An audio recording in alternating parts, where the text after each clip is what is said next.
Right, and good morning again, and welcome back to the channel. Right, which way am I going to go? This is the first video I've done since Storm Kieran hit the UK. We had Storm Babette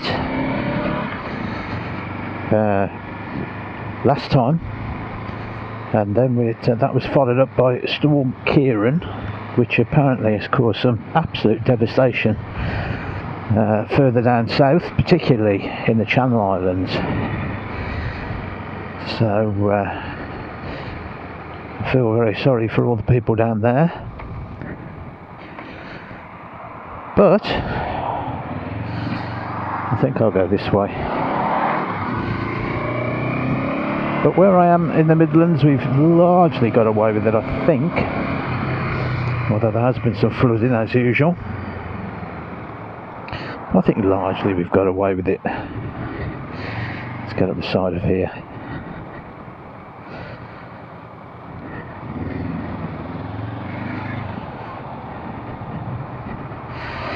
Really dangerous with this low sun. Got to assume that nobody can see you at all. Yes, welcome back. It's good to be back out on the bike. I've had, how many days has it been since I've ridden? Probably 4 or 5, and oh boy have I missed it. It's one thing when you have bad weather coming in. I'm not a person that goes out in bad weather by choice. I'm not completely adverse to it. I don't really mind going out in it. I kept riding awful weather, but I don't choose to, not these days. Right, I'm not too sure what's going on with my camera today. It just turned itself off. It could be that I've left it too long without charging the battery, in which case this might never see the light of day. But hey, we'll carry on regardless. Well, I'll tell you what I'm going to start off with, and that's a quote. Quote from a rather wonderful gentleman called Leonardo da Vinci, and I came across it recently, and I thought how true it is after all these centuries.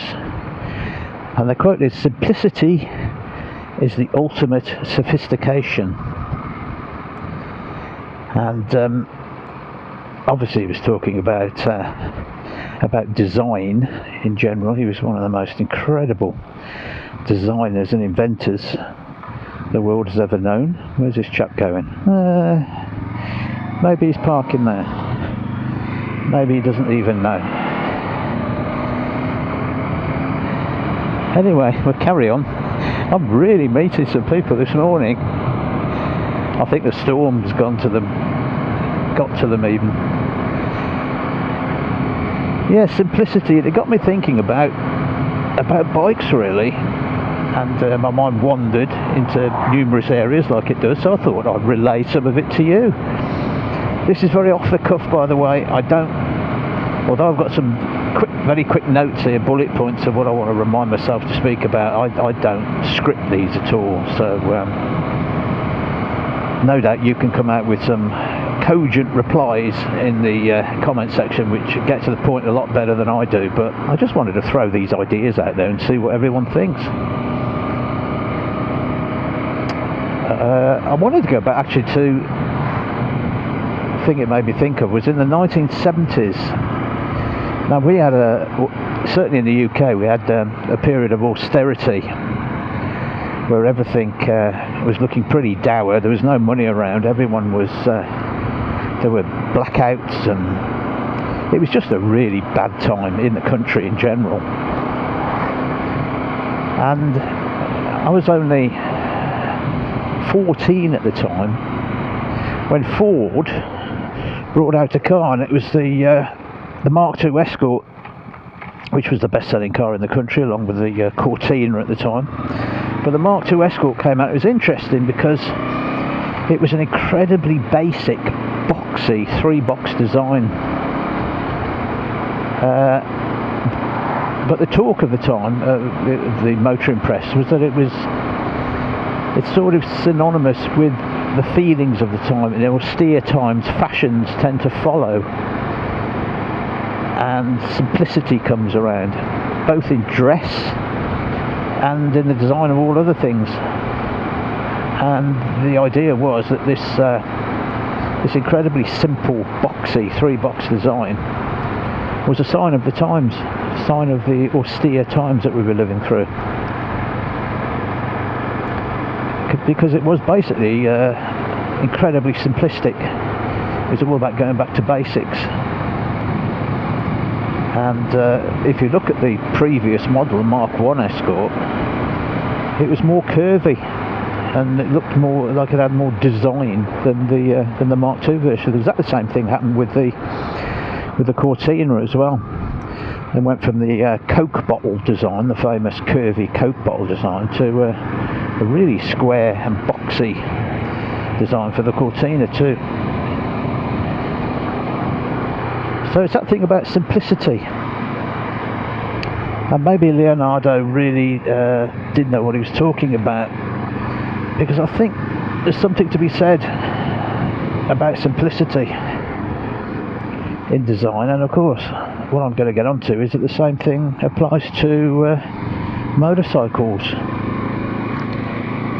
For me, the basic, simple, if you want to call it 3-box design, relevant to cars, in motorcycles is the simple British classic bike design.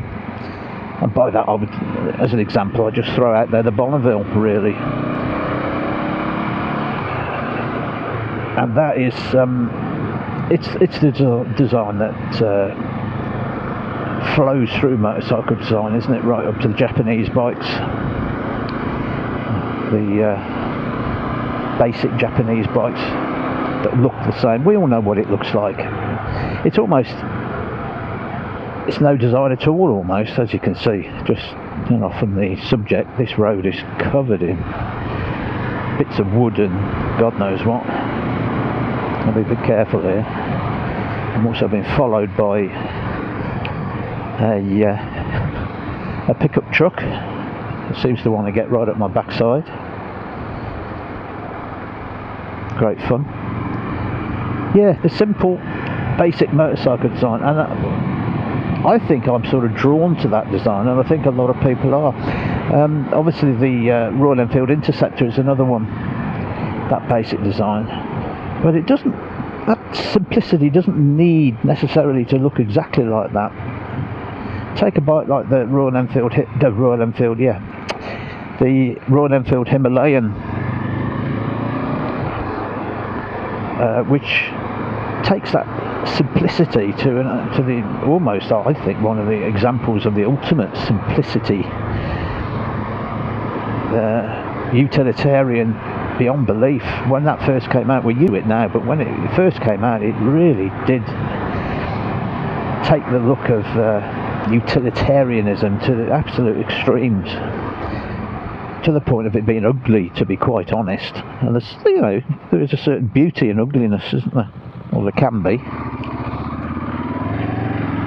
And I've come to quite like the design of the Himalayan, but it was, at the time, it was a real shock.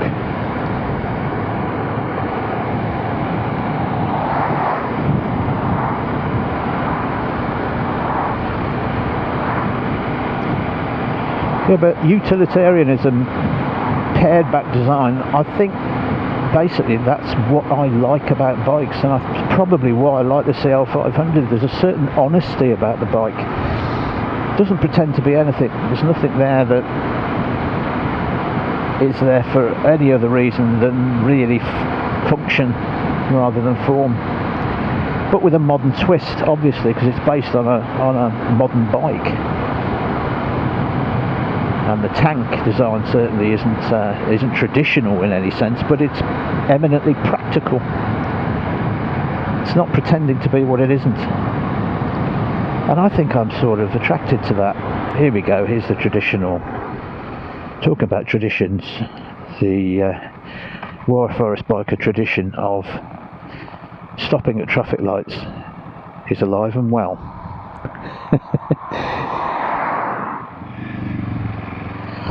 Thank you, sir.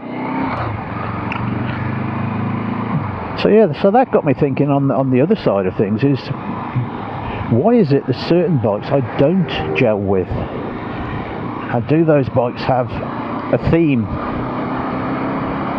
And there's one brand that I've never really gelled with, and this isn't in any way I'm not gonna start knocking this brand, because that's not what I'm here for at all. I'm just talking about design really, and what speaks to me and what doesn't. The brand is KTM, and I actually looked at buying a KTM at one time, the little 390, because I wanted a second bike, a lighter, smaller second bike, and a little 390 Duke. And I looked round it and I just couldn't bring myself to buy it, and I didn't really look into thinking about too much why it didn't do it for me. There were certainly quality issues with it, without a doubt. I didn't think it was built that well, to be quite honest, but that's another story. But there's something about the KTM brand that just leaves me cold, and I think it's the whole brand is sort of the opposite of that simplicity. I think it's all about fashion, it's all about radical design to the extreme. Obviously there's the colour thing as well, with the orange, which is also quite in your face and radical. And there's no compromise. It's a no compromise design, isn't it? All KTMs are. There's that insect look, that transformer look, and that's their look, and they're sticking to it. And you can just guarantee that the next KTM that comes along will be even further down that path. They're a very no compromise company in that way. And that's what a lot of people like about them. I understand that. If you love that look, then nothing else looks like a KTM. Obviously, it's out there. But it's interesting because as a company, they've realised that by following this path, they've sort of boxed themselves into a corner a little bit, in my opinion. And that's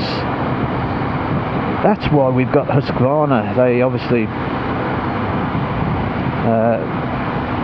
got control of the Husqvarna brand, and particularly with the Nordens, the Husqvarna Norden, which essentially are KTMs underneath the skin, but they're a skimmed KTM with a more simplistic, back to basics, traditional look, right down to the round headlights on some of the models.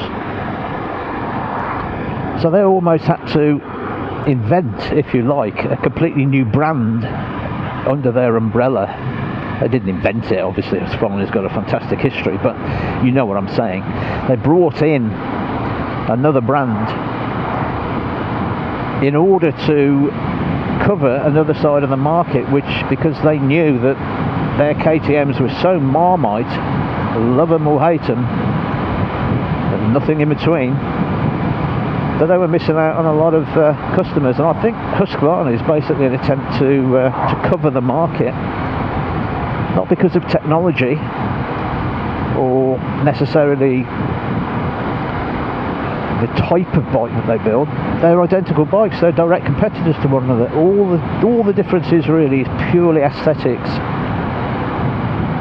It's largely, anyway, 99% aesthetics, which is it's almost like a sub-brand to capture customers that just don't buy into the traditional KTM look. And I thought that's quite interesting, really. And when I look at them, there's something about, and this is a bit rude, I'm sorry KTM owners, but I call them DPPs. It's a term I've used before in work and that with products, and it's called a disposable plastic product. Now, I know KTM are not disposable. I'm sure they're wonderful and they last as long as every other bike, although there are question marks about that, but we won't go down that route. But there's something just visually about the disposable plastic product about the KTM when I look at it.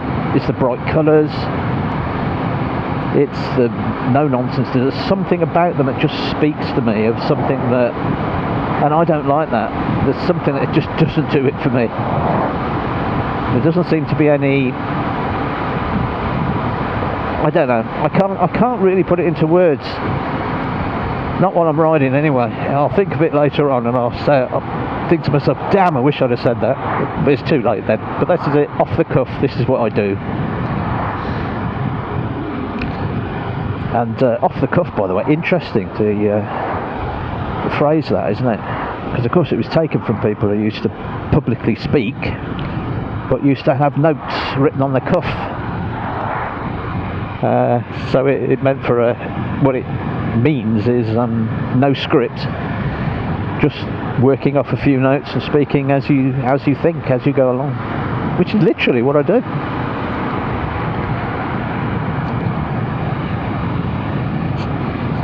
So there we go, that's KTM, but also I think in a totally different style. It's the same reason that maybe Harley Davidson are not my thing, because they're the opposite of simplistic, aren't they? They're simple as bikes mechanically, but aesthetically they're the opposite of simple. In fact, it is how complicated can we make a bike look? How much chrome, how many farkles can we put on a bike? How many things can we add to it? You know, it's literally it's not stripped back, it's not bare bone, is it? It's the absolute opposite of that. And I think ultimately that just doesn't speak to me.